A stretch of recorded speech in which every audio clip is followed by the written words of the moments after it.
Baseball's major league clubs pause once again in the midst of their pennant races for the annual All-Star Game. Scene of the 1956 contest, 23rd of the series, is Griffith Stadium in the nation's capital. And for the first time in All-Star history, the game is dedicated to the memory of an individual, Clark C. Griffith, late owner of the Washington Club and one of baseball's greatest pioneers. He built the stadium that provides the backdrop for the day's brilliant action. Only 29,000 will be able to jam their way into the ballpark, but that's a mere segment of the millions of fans who will be watching the dream game on television or listening to radio accounts across the length and breadth of our land, in the Caribbean countries, and even overseas, wherever our armed forces happen to be located. The best talent of the two leagues is assembled here, the most powerful sluggers and the most brilliant pitchers in the National and American Leagues can muster. Cameramen are here to perpetuate the scene with pictures that will become fond memories in years to come. Some players, such as Bob Friend, the Pittsburgh star, make their own movies. Warren Giles, president of the National League, is on hand early, chatting with some of his players. The National League has won 5 of the last 6 games, but still trails the American League 13-9. Across the field is Will Harridge, president of the American League. He has been head of the American League throughout the history of the All-Star Series, inaugurated in 1933. Commissioner Ford Frick is present with Mrs. Frick. The commissioner is in charge of the All-Star Game, even as he is of the World Series. And of course, he's the #1 neutral. Ted Kluszewski, Cincinnati first baseman, who has hit 40 homers or more in each of the last 3 seasons, shows his mighty biceps. Then joins 2 other National League sluggers, Duke Snider of Brooklyn and Stan Musial of the Cardinals, in pregame chatter. Here are 2 of the youngest power hitters of the rival circuits. Mickey Mantle, who belts homers from both sides of the plate for the Yankees. Mickey entered the All-Star Game as the Major League's home run king. Ed Bailey, Cincinnati catcher, who was one of 5 Redlegs voted into the starting lineup by the fans. This is the Big 4 of the American League, gathered for the 1956 Classic. Yogi Berra of the Yankees, Ted Williams of the Red Sox, Mantle of the Yankees, and Al Kaline of Detroit, who won the 1955 American League batting title at the age of 20, the youngest player ever to win this championship. Among the best of the more youthful hitters in the National League are Hank Aaron of the Braves and Ken Boyer, Cardinal third sacker. 2 National League veteran catchers, Roy Campanella of Brooklyn and Stan Lopata of the Phillies, talk things over. Campy won the National League Most Valuable Player Award for the 3rd time in 1955. Willie Mays, spectacular center fielder of the Giants, who won the 1955 Major League Homer title with 51, is back for another All-Star appearance along with a newcomer, first baseman Dale Long of Pittsburgh. Long had a sensational spring during which he shattered all records by hitting a homer in 8 consecutive games.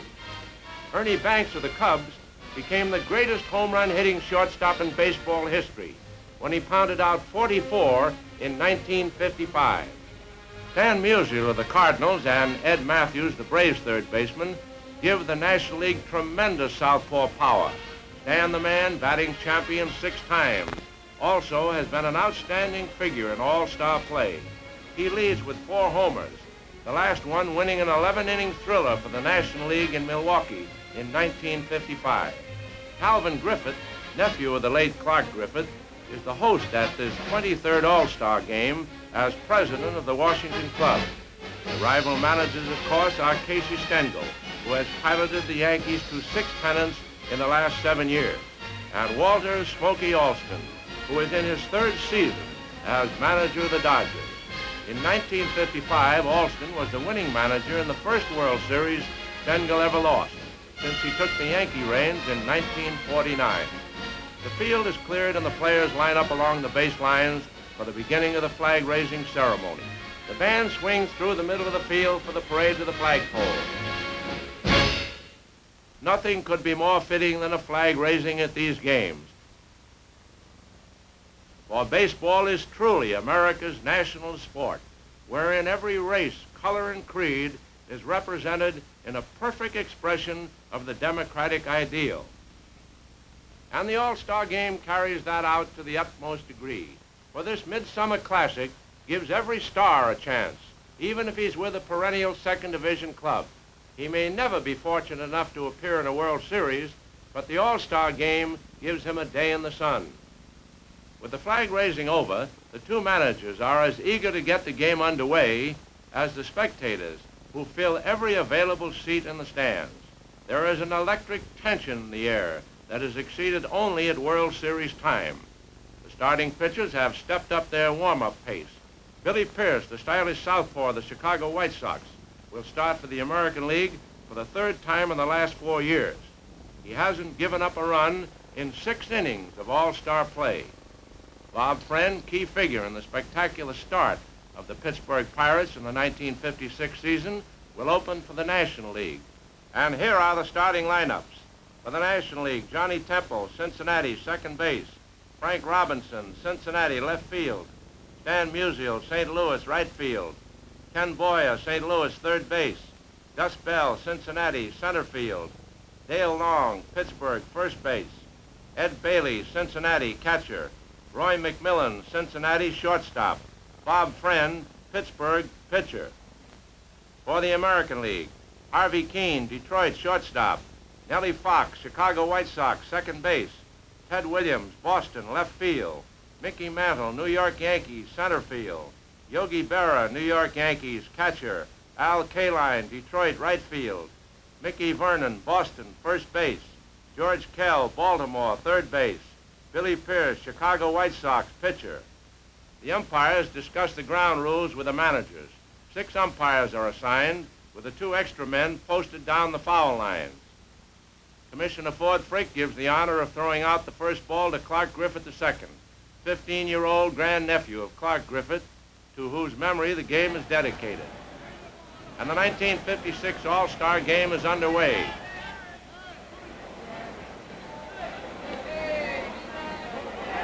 Pierce starts in brilliant fashion by striking out Temple.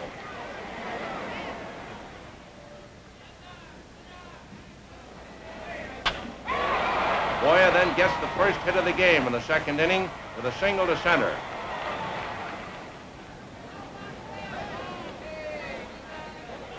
But after 2 more strikeouts by Pierce, Boyer ends the inning as Berra throws him out in an attempted steal.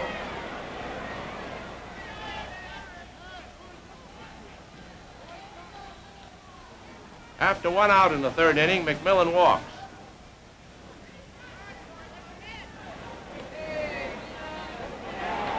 Friend sacrifices Pierce to Nellie Fox, who covers first base.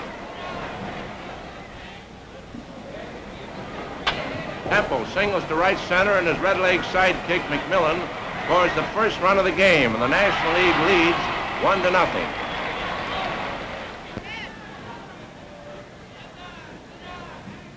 After 2 out, Keene singles in the American League third.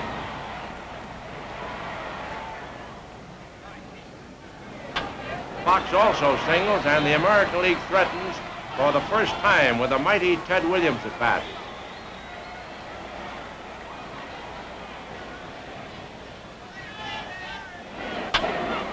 However, Williams grounds out to Long, and Bob Friend closes his 3-inning pitching term with a 1-0 edge. Whitey Ford of the Yankees enters the game as the American League pitcher in the 4th inning. He opens by striking out Musial. But then Boyer signals for his second hit. That brings Willie Mays to the plate, batting for Gus Bell. And the New York Giants star slams a home run deep into the bleachers in left center to give the National League a lead of 3-0 in 4 innings.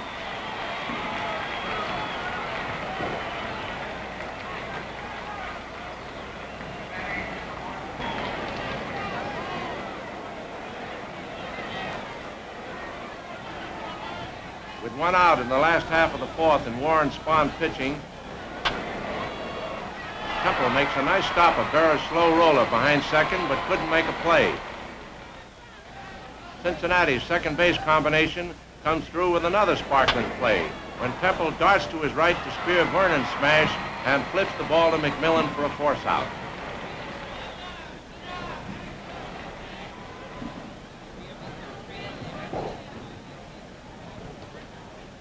After the National League increases its margin to 4-0, Boyer helps preserve it with a sensational diving stop of Keene's sizzling drive and throws him out in the last half of the fifth. It was the second time he robbed Keene of a hit. Tom Brewer is pitching for the American League in the 6th inning. Ted Kluszewski greets him with a double off the bullpen fence in left field.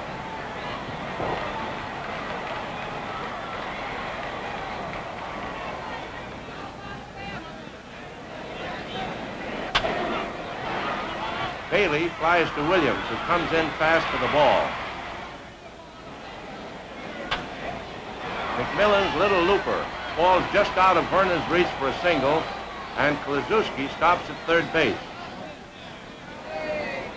Kluszewski scores a moment later on a wild pitch, and the National League has built up a 5-0 margin.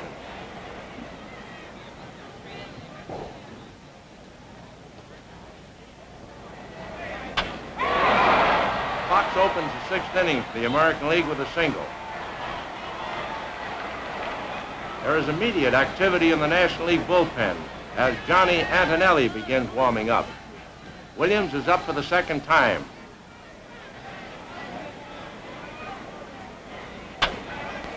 And there it goes, a tremendous homer to right center. It's a 440-foot blast into the bullpen, and Ted trots home behind Nellie Fox for the first 2 American League runs to make it 5-2. It's homer number 4 in All-Star play for Williams, and he thereby ties Musial for most home runs in these All-Star Classics.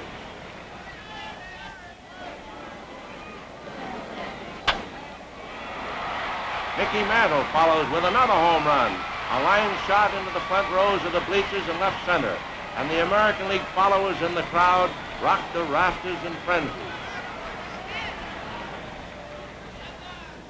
Manager Walt Alston of the National League calls Johnny Antonelli to the mound. There still is nobody out as Antonelli faces Sherry Lawler of the White Sox. Lawler keeps the rally going with a single.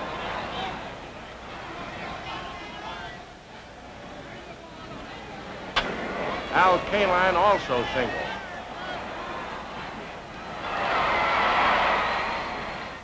With the left-handed Antonelli pitching, Casey Stengel sends Vic Power of the Kansas City A's to the plate for Vernon. Power flies to Musial.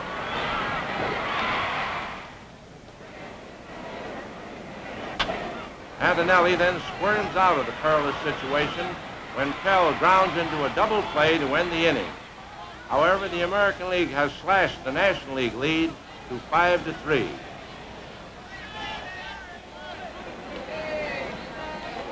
Snyder opens the 7th inning for the National League by striking out.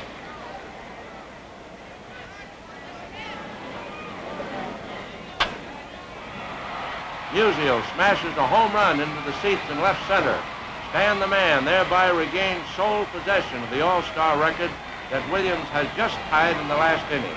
For this is Musial's 5th homer in the 13 All-Star games in which he has appeared.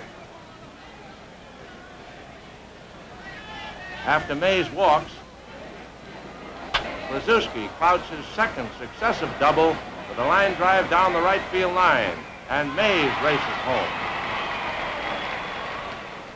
It lengthens the National League margin to 7-3 in 7 innings. Herb Score, spectacular young Cleveland southpaw, takes over the American League pitching in the 8th. He walks Temple with 2 out. Temple promptly poses a scoring threat when he steals second base. But the dangerous Duke Snyder lifts a pop fly in front of the plate, and Lawler makes a fine catch. Williams leads off the 8th for the American Leaguers, and the crowd is expectant.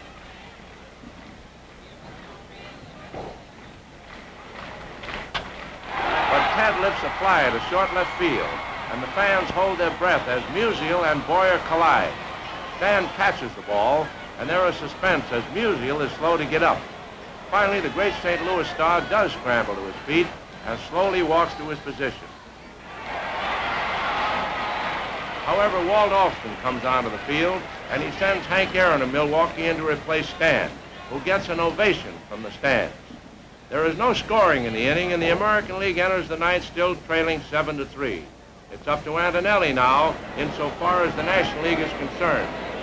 Jimmy Pearsall of the Red Sox is the first batter. He is thrown out by McMillan.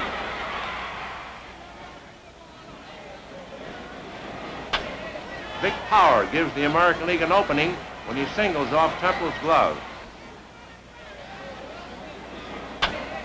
George Kell follows with another single. Washington's partisan American League fans buzz with excitement as their own slugger, Roy Sievers, pinch hits for early win. However, Sievers pops to Boyer. Now Harvey Keene is the only obstacle to a National League victory.